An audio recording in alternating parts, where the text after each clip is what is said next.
Post-production status update number 2. I've been editing for about 3 weeks now, full-time. Ashley's been editing for about 5. Before we really got into it, we had this really epic meeting from about 10 a.m. to 2 a.m. one day, probably about 3 hours break, where we hammered out the character arcs and conflicts for all of our main characters that we're focusing on. So that's including Sam, Seal, Dorothy. We figured out basically what we want the story to be for each of the characters and what conflicts they're going to meet along the way. It essentially serves as an outline for the editing process, which will help us a lot.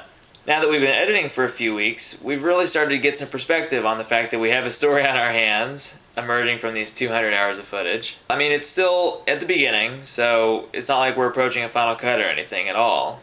But it's really just kind of a good feeling to see that the film is actually starting to take shape. If you haven't noticed by now, Ashley came into my room in the middle of the night with a pair of clippers and cut off all my hair. If you didn't notice, I've got a little bit of a different background behind me. That's because I just arrived in Los Angeles a couple hours ago.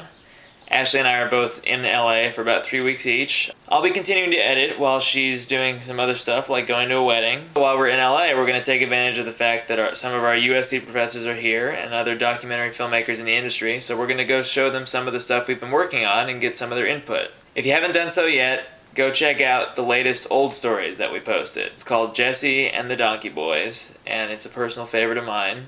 That's basically the media we're going to be posting from here on out.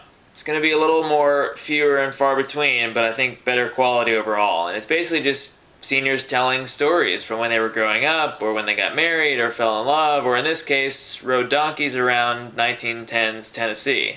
So if you haven't seen it yet, go check it out on our YouTube channel or the blog. You can find it either way. And on that note, I'll just leave you with something that every time I leave Jesse Scott's apartment, he always says to me.